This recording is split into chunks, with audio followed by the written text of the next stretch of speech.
And God said, "Let there be light."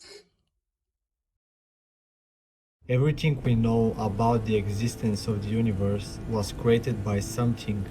What exactly, nobody knows. But one thing is certain.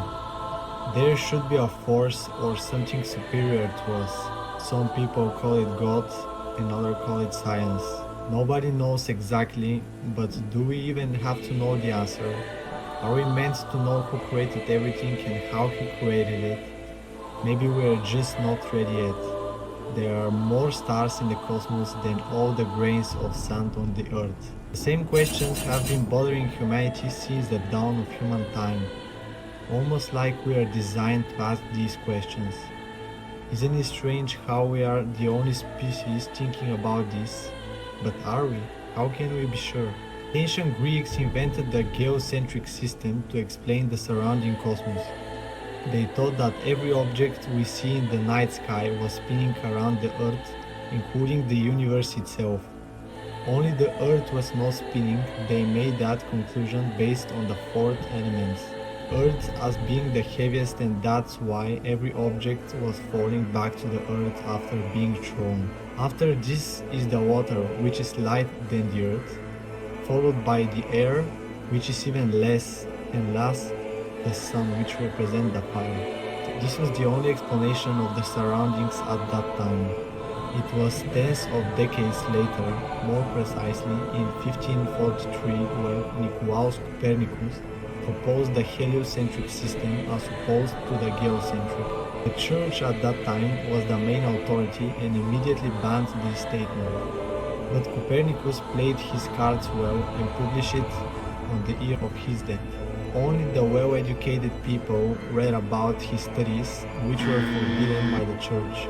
Doesn't this remind you of something nowadays? Suddenly everything which we know for hundreds of thousands of years is getting denied by the modern propaganda. Religion, traditional values, purpose, family. Everything that is forbidden contains more information that you should get your hands on. It's been like this since ever. History repeats itself and only a few percent of the people notice this, and even smaller percent take advantage of it.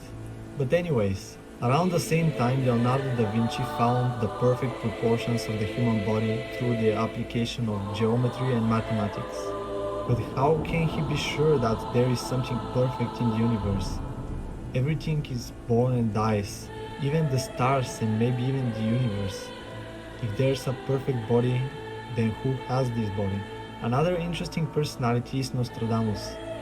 Over the centuries, his predictions have been the subject of numerous speculations, one of them being the Great Fire in London. The fire of the just will commit a fault at London.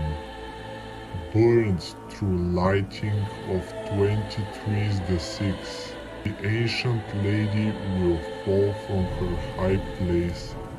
Several of the same sect will be killed. And yes, it came true in 1666. But how can somebody predict the future? Is this a gift from God or is there something behind it?